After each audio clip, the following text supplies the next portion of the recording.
Episode 5 of Falcon and the Winter Soldier was a big one for Sam. He finally gets the shield back, but he's not sure what to do with it right away. He does finally decide to pick it up and wield it, but not until after he gets Isaiah's story. And let's face it, if he ever learned something that could make him cynical and convince him not to use the shield, it would be what Isaiah went through. But Sam also went home and saw some of the best of America too. Family and community together, working to build something, helping each other. And in the end, we get the Sam Wilson shield-throwing training montage we always wanted, or at least that I always wanted.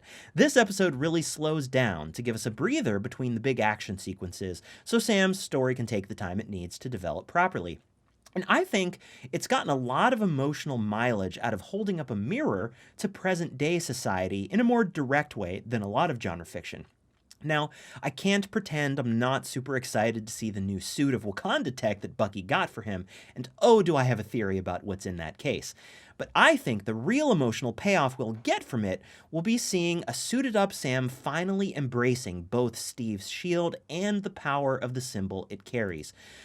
Whereas Walker has been pretty clear that he feels the power and privilege of being Captain America is his due, Sam's struggle to accept his worth in carrying on that symbol's legacy really shows his humility and that he's thought long and hard about what it means to be Captain America. So Bob, what are your thoughts about Sam in this episode, where he's at in his journey, and him finally getting not only the shield, but what's presumably a substantial suit upgrade? What do you think? Well, first off, you see the wings just basically get ripped apart. And, that's definitely not something the little precision screwdriver and tweezers are going to fix at the coffee shop. Talk about a symbol, right? Yeah. Symbolic thing happening. The Falcon is over now. Yank. So, and then the suit from Wakanda, well, let's just say it's not going to be the 1960s spandex from the Batman show. It's going to be some next level serious technology. Like Bucky's arm, that's, fantastical technology. And just what is in that box. Like when they fade to black and he's about to open the box and they fade to black and don't show what's in the box. It's like, come on. You're killing us here. Yeah. And when we both know eventually there's going to be some kind of, South Park-esque montage. South Park-esque montage? Why? What do you mean South Park-esque? There was every time I see a montage for like the last 10 or 15 years, I remember this episode of South Park where they did some kind of montage and they had this big song, "Gotta have a montage." Oh yeah. Okay. Yeah, I mean, I think I actually called it that he was going to you have a training montage with the shield in this episode. You almost have to have a montage for that because there's only so many times you can see him mess up throwing the shield and then duck when it comes back at a weird angle before it's not funny anymore. And they only have 2 episodes left, so it's not like they can just for like 4 episodes see him biffing up the shield. Exactly. You got 4 minutes. Learn the shield, dude. Let's go. I did get a good chuckle out of the one shot where he like throws it long and it goes like wobble and it like hits the tree and falls down. It's like, because you're not gonna like throw that thing around like Steve was in his heyday, like right away, like without some serious practice.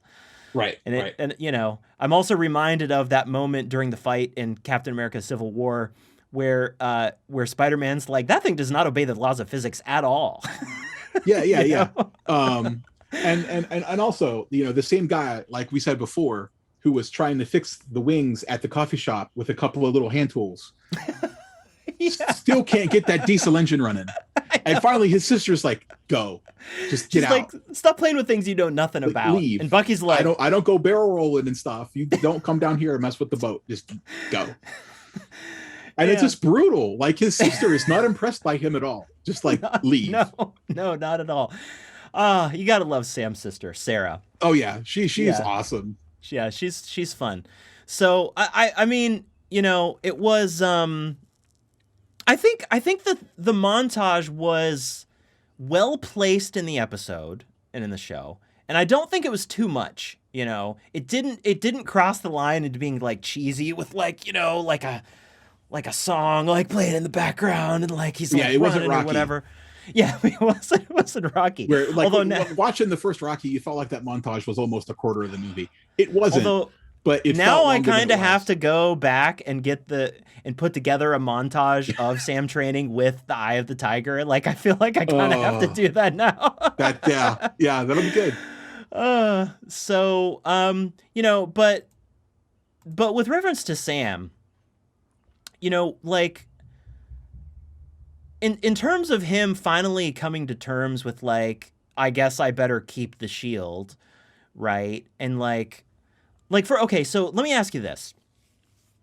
After he meets with Isaiah, right? And we're going to talk about Isaiah and that conversation more specifically after this. But just in terms of Sam and his journey, like, after he meets with Isaiah, like, I wasn't sure what he was going to do after that. Like, what were your thoughts, like, about Sam and where he was headed, personally after that meeting? After that conversation, maybe it's just me interjecting my thoughts into it, but you almost see Sam like stand up a little straighter and square his shoulders, and he makes a conscious decision, I believe, in that moment, that you know what, he is going to take on that mantle and he is going to make a difference. Yeah. I think he's gotten to a point where he feels like it's his duty, in a way, to at the very least keep the shield from like becoming a symbol of like murdering random people. Yeah, that can't be the last time the shield is seen in public. He's got to salvage that image. Yeah, absolutely. And something I find really interesting. You remember when Carly said, and I think it was in episode 4, she said that shield represents all the people who were left behind, right? Yeah. She said something like that. Thinking about it now, after everything that we've seen, and I feel like if now Sam embraces the sort of the mantle of Captain America in some way and carries that shield around and actually wields it, which it appears he will be doing, thank goodness, that there is something to be said about the symbolic value of now the fact that Captain America is a black man, an American black man.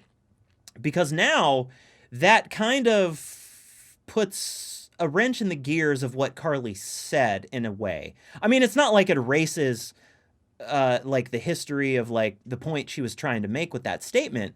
But what I'm saying is it almost is a way to start counteracting that narrative and sort of making it a symbol that now encompasses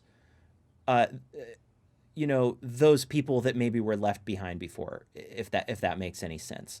Like, I feel like it's an evolution of the symbol that gives it the possibility of being inspirational to more people who previously felt like, what was it that Sarah said when Carly called her, that that government doesn't care about my world, so why should I care about their mascot? Well, yeah, any big system, there's going to be people in that system who feel marginalized by it, regardless of their reasons for feeling marginalized, whether they're actually in truth being marginalized or not. They're going to feel that way, so they're going to rail against anything that symbolizes that system. So the shield, if you're one of the people who feel like you've been left behind, especially after John Walker starts going around and being like attack dog for the GRC, if you feel like the GRC has left you and everyone you care about in the dust, even if that isn't necessarily fair, because just think about it logistically, they have several billion people they have to deal with. So even if they were being run perfectly, it's going to take a lot of time. There's no way they can, in a 6-month period, fix half the population of the Earth. It's just going to take time. Well, it's only been a few months. If you are one of the people who are still waiting, you don't care how much time it's going to take. You have problems today. Yeah, and look, like, the GRC definitely has like a historic, unprecedented problem to deal with, um, and it's got to be more difficult than most things. But as you see in But the scene where like it looks like to be the head of the council talking, they obviously don't have the best interests of the planet in mind. They're about their own power, it seems like. oh yeah, which it comes as no surprise to anybody who's paid Well, yeah, attention not to really shocked. to Yeah. things. But that's not to say that they haven't dropped the ball in a lot of ways, which they seem to certainly have done, which we talked about before. And I don't think I can't take anybody's argument seriously that says that, like, for example, somebody like Isaiah Bradley doesn't fall under the category of somebody that's been left behind, let's say. So, so there's that. But I'm just saying, when Sam kind of explains his decision, and what is it that he says? Oh, now I'm forgetting the line. But I mean, the fact that he decides that he's gonna take it up now is a hopeful thing, right? And it's also Sam not giving up, right? Like, oh, it's what he said to his sister. He's like, what's it all for if at the end of it all, what's all this pain, for if at the end of it all, I'm not willing to get up and keep fighting, right? So that resonated with me. And I thought that the fact that it would be Sam wielding it now takes a little bit of the air out of Carly's claims, or it creates the potential for that to be the case, at least. So that's kind of what I'm seeing right now.